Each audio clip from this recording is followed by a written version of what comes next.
تو دنیا اللہ متعار مرو. اللہ تعالیٰ کا یہ ارشاد ہے ہر انسان نے مرنا ہے. مرنے کے بعد قیامت والے دن دوبارہ زندہ کیے جائیں گے. اور اس دن جو جیتا وہ ایسا جیتے گا کہ پھر کبھی ہارے گا نہیں, کامیاب ہونے والا. اور اس دن ہار گیا نا, وہ کبھی پھر دوبارہ موقع نہیں ملے گا جیتنے کا. اور وہ جو فیصلہ ہونا ہے وہ ایمان کے اوپر ہونا ہے, توحید کے اوپر ہونا ہے. اگر آپ دنیا میں اللہ کے بندے بن کے زندگی بسر کریں گے, اللہ کے بندے, تو وہاں کامیاب ہو جائیں گے. اور اگر اللہ کے علاوہ کسی اور کے بندے بنے, کسی اور کی بندگی کی, تو پھر آپ وہاں ناکام ہو جائیں گے. جب قرآن کی وہ آیتیں اتری کہ اتخذوا احبارہم و رہبانہم اربابا من دون اللہ, ان لوگوں نے, اہل کتاب نے, یہود و نصارہ نے اپنے اپنے علماء کو اللہ کے علاوہ رب بنا لیا ہے. تو وہ بڑے حیران ہوئے. عالم دین تھے اپنے دور کے, ان کا ہم نے تو کبھی رب نہیں مانا ہے, اللہ کے علاوہ ہم نے کبھی کسی کو رب مانا ہی نہیں ہے. اپنے علماء ہیں, بڑے بڑے مشائخ ہیں, ان کو رب کہاں مانا ہے؟ ان کو علماء مانتے ہیں لیکن رب تو نہیں مانتے. اور اللہ کہہ رہا ہے انہوں نے رب بنا لیا ہے. تو نبی صلی اللہ علیہ وآلہ وسلم نے پوچھا کہ دیکھو, جب اللہ کی کتاب جو تمہارے پاس ہوتی تھی, تورات یا انجیل, تو اس میں جو مسئلہ ہوتا تھا اور اس کے مقابلے میں تمہارے علماء مسئلہ بیان کرتے تھے, تو کس کی بات مانتے تھے؟ تو انہوں نے کہا مانتے تو اپنے علماء کی تھے. تو نبی علیہ السلام نے فرمایا یہی رب ماننا ہے. جو اللہ تعالیٰ کہہ رہا ہے کہ انہوں نے اپنے علماء کو رب بنا لیا ہے, تو یہی ماننا ہے. اسی طریقے سے آج اگر ہم اپنے بھائیوں کو کہیں کہ اپنے مولویوں اور پیروں کو رب کیوں بنایا ہوا ہے, کوئی ایک بندہ بھی آپ کو نہیں ملے گا جو کہے کہ ہم مولوی صاحب کو رب مانتے ہیں, ہم پیر صاحب کو رب مانتے ہیں. کوئی بھی نہیں ملے گا آپ کو. بلکہ حیران ہوں گے کہ آپ ہمارے اوپر الزام لگا رہے ہیں, کبھی بھی ہم نے ان کو رب نہیں مانا ہے. لیکن اگر آپ ان سے پوچھو کہ بتاؤ, اللہ کی کتاب تو کہتی ہے کہ اللہ کے علاوہ کسی کو پکارنا حرام ہے. تمہارے علماء کتنے ہیں بڑے بڑے مدرسے چلانے والے, وہ کہتے ہیں یا رسول اللہ مدد کو کوئی بات نہیں, یا علی مدد کو ہو کوئی بات نہیں. تو کس کی بات مانتے ہو؟ بھائی مانتے تو اپنے علماء صاحب کی ہیں, اور یہی رب ماننا ہے. اسی طریقے سے اللہ کی کتاب 4 جگہ یہ مسئلہ بیان کرتی ہے کہ دیکھو انسانوں, تمہارے اوپر مردار, بہتا ہوا خون اور سور کا گوشت اور ہر وہ چیز جو اللہ کے علاوہ کسی اور کے لیے نظر و نیاز کی جائے, وہ تمہارے اوپر حرام قرار دے دی گئی ہے. تو بتاؤ, یہ تو اللہ کی کتاب کہہ رہی ہے. اب جب ہم معاشرے کے اندر دیکھتے ہیں, اپنے بھائیوں کے اندر دیکھتے ہیں, یہ 11ویں ہو رہی ہے جی عبدالقادر جیلانی کے نام کی ہو رہی ہے جی, یہ 12 ربیع الاول کو کیٹ کاٹا جا رہا ہے جی, یہ نبی علیہ السلام کے نام کا, 10 محرم کو سبیل لگی ہے جی, حسین رضی کے نام کی لگی ہے جی. تو بتاؤ یہ کہاں سے لے کے آ گئے ہو؟ یہ تو حرام قرار دیا اللہ تعالیٰ نے, لیکن پوری قوم کھا رہی ہے نہیں کھا رہی ہے.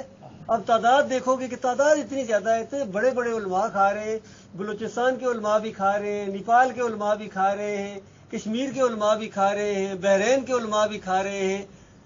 یہ پچھلے 10 محرم کی بات ہے, ہم وہاں فاروق مسجد کے سامنے کھڑے تھے, اور وہ مسجد کے اندر یہ 10 محرم کی سبیل بانٹ رہا تھا, وہ جو پراٹھے اور وہ جو حلوہ. تو ہم نے وہاں تھوڑا سا کہا کہ دیکھو حرام ہے.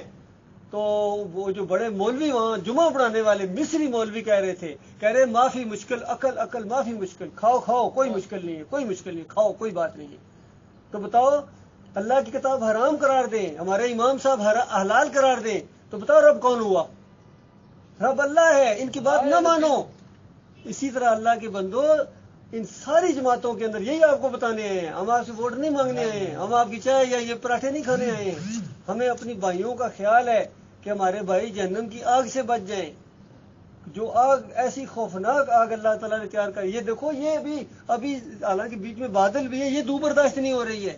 جب اصلی دھوپ, تھوڑی دیر گاڑی اگر کھڑی ہو جائے, 1.5 گھنٹہ 2 گھنٹہ, تو اندر بیٹھا نہیں جاتا ہے. شیشے اتنے گرم ہو جاتے ہیں, سیٹ اتنی گرم ہو جاتی ہے, جسم برداشت نہیں کرتا ہے. تو وہ جہنم کی آگ کیسے برداشت کرو گے؟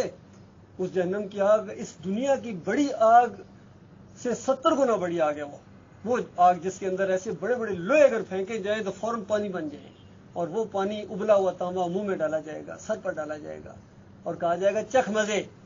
اب تو اللہ کے علاوہ دوسروں کو پکارا کرتا تھا, دوسروں کی نظر و نیاز کھایا کرتا تھا, دوسروں کے گن گایا کرتا تھا, یہ نعرے لگایا کرتا تھا کہ تیرے کھاواں تیرے گاواں یا رسول اللہ.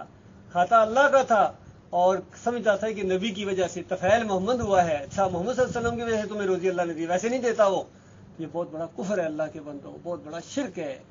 اور جتنے بھی یہ جماعتیں پائی جاتی ہیں، چاہے یہ تبلیغی جماعت ہو رائے ونڈ والی، چاہے جماعت اسلامی ہو، چاہے یہ تنظیم اسلامی ہو، جتنے بھی ہوں، بریلوی ہوں، دیوبندی ہوں، اہل حدیث ہوں، سب کے عقیدے کے اندر شرک ہے۔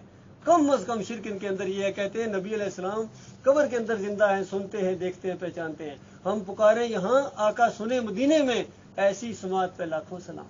کہ ہم یہاں سے بھی پکارے تو مدینے کے اندر بیٹھے ہوئے قبر کے اندر نبی علیہ السلام سنتے ہیں۔ اور دوسرے اہل حدیث اور دیوبندی کہتے ہیں یہاں سے نہیں سنتے ہیں، قبر کے اوپر جا کے پکارو تو سنتے ہیں۔ وہاں جامی مولا، یہ تبلیغی جماعت کے اندر لکھا ہوا، کہتے ہیں جامی صاحب تھے، بڑے بزرگ تھے، اور انہوں نے ایک نعت لکھی، اور اس کے بعد نعت جا کے پڑھنے کا ارادہ رکھتے، ابھی صرف ارادہ ہی کیا تھا کہ مدینے جاؤں گا، قبر کے اوپر یہ نعت پڑھوں گا نبی علیہ السلام کی شان میں۔ تو وہ جو مدینے کا والی تھا، گورنر کی خواب میں آیا اور اس نے کہا کہ دیکھو جامی کو جو مدینے نہیں آنے دینا ہے۔ اس نے کہا کیوں؟ ان کا وہ بس روکو اس کو۔ تو اس نے، وہ گورنر تھا، اس نے کہا جامی کی ایسی تیسی، جامی نہیں جا سکتا مدینے، بس خواب میں آئے۔ پھر دوسرے دن پھر خواب میں آئے، پہلے دن خواب میں آ کے کہا نہیں جانے دینا ہے، دوسرے دن پھر خواب میں آئے گورنر صاحب یہ کہ آپ نے جامی کو روکا نہیں اور پھر چل پڑا ہے۔ اچھا جامی نہیں مانتا ہے۔ تیسرے دن وہ جو گورنر تھا اس نے پکڑ کے جیل میں ڈال دیا جامی کو، تو کیوں جاتا، میں تمہیں منع کرتا ہوں مت مدینے جا، تو پھر شروع کر دیتا ہے۔ پھر تیسرے دن کہتے ہیں نبی علیہ السلام پھر خواب میں آئے کہ جامی کو تم نے جیل میں ڈال دیا۔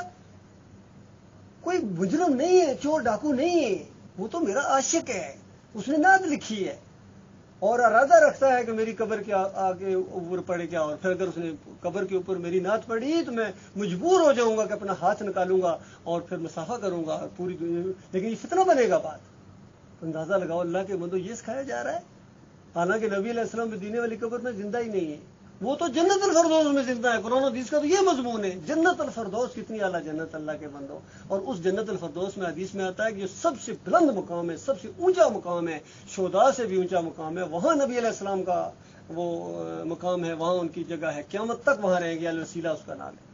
قیامت کے دن پھر سب انسانوں کو دوبارہ بنایا جائے گا، انبیاء کو بھی، شہداء کو بھی، صالحین کو بھی، کافروں مشرکوں کو بھی، اور میدان محشر لگے گا، اور اس کے بعد جو مومن ہوں گے وہ جنت میں جائیں گے اور مشرک کافر جہنم میں دھکیل دیے جائیں گے۔ یہ کچھ ہونے والا ہے اللہ کے بندوں۔ یہ آج یہ ان سی چیزوں سے متاثر نہ ہو جاؤ۔ کتنی بڑی پارٹی آئی تھی جی، دور دور سے بڑے بڑے علماء آئے تھے جی، بڑے بڑے علماء آئے تھے تمہیں شرک سکھانے کے لیے، کفر سکھانے کے لیے، اللہ کے بندوں، اللہ کی کتاب سے ہٹانے کے لیے آئے تھے۔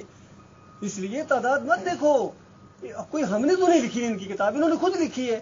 میرے پاس 7 کتابیں ان کی پڑھی جو مختلف ملکوں سے آئی ہے، سری لنکا سے آئی ہے، کراچی پاکستان سے آئی ہے، یہاں سے بھی لیے ہیں، سب کے اندر یہ شرکیہ واقعات موجود ہیں۔ اب اللہ کے بندو، جب ہم اپنے پیارے بھائیوں کو سمجھاتے ہیں کہ دیکھو اس کا انجام آگ ہے، تو اس کے بعد تم مارے جاؤ گے، تمہاری یہ تسمیاں، تمہاری یہ تہجد گزاریاں، تمہاری یہ تبلیغیں تمہارے منہ کے اوپر ماری جائیں گی۔ اللہ کی کتاب کو جھٹلانے والوں، قبر پرستوں، جس طرح ہندو بتوں کو پوجتا ہے، تم قبروں کو پجاری ہو، اسی طریقے سے وہ بھی کہتا ہے میرے بت سنتے ہیں، دیکھتے ہیں، پہچانتے ہیں۔ آپ کہتے ہیں قبریں سنتی ہیں، دیکھتی ہیں، پہچانتی ہیں۔ بتاؤ فرق ان دونوں میں، عقیدے میں کیا فرق ہے؟ کوئی فرق نہیں ہے اللہ کے بندوں۔ مومن جو ہوتا ہے وہ اللہ کو پکارنے والا ہوتا ہے۔ سارے مسلمان، سارے انبیاء اللہ کو پکارا کرتے تھے، اللہ کے سامنے رکوع کرتے تھے، سجدے کرتے تھے۔ کسی نبی نے دوسرے نبی کو سجدہ نہیں کیا ہے، کسی نبی نے دوسرے نبی کو مدد کے لیے نہیں پکارا ہے۔ ابراہیم علیہ السلام، نوح علیہ السلام کو کبھی مدد کے لیے نہیں پکارا۔ جب یہ آگ میں ڈالے جانے لگے تو کہنے لگے حسبی اللہ و نعم الوکیل، اللہ میرے لیے کافی ہے۔ اسی لیے اسی طرح ایوب علیہ السلام نے مدد کے لیے اللہ کو پکارا۔ یونس علیہ السلام نے مچھلی کے پیٹ کے اندر کس کو پکارا تھا؟ اللہ کو پکارا تھا۔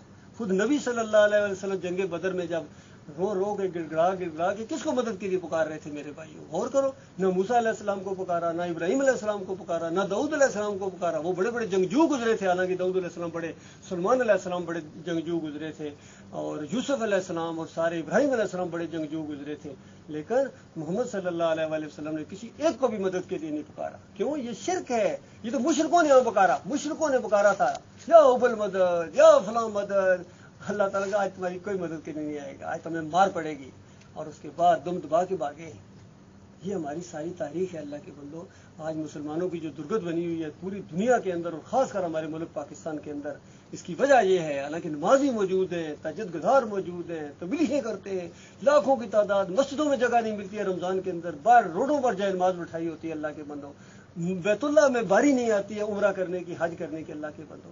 یہ ساری یہ قوم کرتی ہے، لیکن ساتھ ساتھ شرک بھی کرتی ہے، اور شرک اللہ کو گالی ہے۔ اللہ کو گالی دینے کے بعد اگر کوئی کہے کہ میرا عمرہ قبول ہوگا، میرا حج قبول ہوگا، میری تہجد قبول ہوگی، تو اللہ کے بندو یہ بہت بڑا دھوکہ ہوگا آپ کے ساتھ۔ یہ بات آپ کو بتانے آئے ہیں۔ بات اچھی لگے ہم بار بار آتے رہیں گے، نہیں اچھی لگے ایک دفعہ آپ کہہ دیں گے مت آیا کرو، ہم دوبارہ ادھر رخ بھی نہیں کریں گے، کیونکہ دنیا بھری پڑی ہے۔ ہاں یہی ہماری دیکھو یہ ہمارے دیکھیے ہمارے فرق ہے، یہی فرق ہے ہمارے اندر۔ ہماری بھی بات سنو، تبلیغی جماعت والوں کی بھی بات سنو، اسلامی جماعت والوں کی بھی بات سنو، سب کی سنو، ہم نہیں کہتے نہ سنو، ہم کہتے سنو۔ ہاں کر سکتے بالکل، اس لیے ہم نے کچھ بہت کیا، کوئی اس طرف آ گیا، کوئی اس طرف آ گیا، کوئی بولتے ہیں ہم کن کریں، جدھر دل کرے جاؤ، جدھر دل جا رہے ہیں اس کے پاس، بالکل ان کا نہیں بیٹھ رہے ہم کیا ہم نے آپ کوئی بات نہیں بھائی، جس کو بولے گے بولتے ہیں دن سے زبردستی سے دیکھو نہیں اللہ کے بندو، اللہ کہہ رہا ہے کو انفسکم واہلیکم نارا، یہ قرآن کے سارے واقعات ہیں۔ پہلے اپنی جان کو بچاؤ، بیوی بھی بعد میں آئے گی، بچے بھی بعد میں آئیں گے، ابو بھی بعد میں آئے گا، پہلے اپنی جان کو بچاؤ اگر بچا سکتے ہو تو۔ کوئی مانتا ہے تو ٹھیک ہے، نہیں مانتا تو نہ مانے، اس کو کہو ٹھیک ہے بھائی اکیلے جاؤ، ہمیں کیوں ساتھ جہنم میں گھسیٹ کے لے جا رہے ہو، وہاں جا کے خود بھگتو گے، ہم نے تمہیں منع کر دیا ہے۔ باقی نبی صلی اللہ علیہ وآلہ وسلم دعوت دیتے تھے، لوگ دور بھاگتے تھے۔ اس کی مثال اللہ تعالیٰ نے بتایا کہ دیکھو یہ جنگلی گدھے نہیں ہوتے جیسے زیبرا جسے کہتے ہیں، یہ جنگلی گدھے یہ شیر سے کس طرح بھاگتے ہیں، اس طرح یہ اس دعوت سے بھاگتے ہیں، اور یہ مارنے کو دوڑیں گے۔ ابھی تو صرف بھاگتے ہیں نا، سننے ایک وقت آئے گا بھاگ کے آئیں گے مارنے کے لیے آپ کو۔ یہ دعوت وہ دعوت ہے، یہ نبیوں والی دعوت ہے، یہ توحید کی دعوت ہے، یہ رد شرک کی دعوت ہے، یہ کفر بالطاغوت کی دعوت ہے، یہ سچی دعوت ہے، ایمان کی دعوت ہے۔ یہ تھوڑے بھی ہوں گے انشاءاللہ، وقت آئے گا اللہ تعالیٰ ان کو سارے کافروں مشرکوں کے اوپر غلبہ عطا فرمائے گا۔ مالک بڑی طاقت والا ہے، بڑی قوت والا ہے، بڑے وسائل والا ہے اللہ تعالیٰ۔ ہم تو بیٹھتے ہیں، جو بھی ہوتا ہے ہم اتنا دور دور جاتے ہیں اللہ کا بات کے لیے، کیوں؟ ہم پتہ نہیں کتنا گناہگار ہے، سب کو محنت کیا ہے، بولتے ہیں اچھا کھانا کھائے گی مل کے بیٹھے گے، ہم نے کھانا کھایا، ہم باہر آ گیا، ایک ایک بھاگ گیا، کوئی بات اس کو چھوڑیے، دیکھیے بھاگ نہیں گئے، اس اوپر والے نے بگایا ہے، ہمارا یہ ایمان ہے۔ وہ نہیں چاہتا ہے، کیوں؟ وہ دلوں کے اوپر دیکھتا ہے، دل میں کس کے خیر ہے اس کو لائے گا، جس کے دل کے اندر کیڑا وہ کیسے آئے گا، وہ نہیں آ سکتا۔ یہ کوئی نہ کہے کہ میں نہیں آیا، وہ آنے ہی نہیں دیتا ہے۔ جس کو یہ بات اچھی لگے وہ اللہ کا شکر ادا کرے، جس کو نہیں اچھی لگے وہ اپنے آپ کو کوسے۔ ٹھیک ہے، اجازت ہے جی؟ نہیں پہلی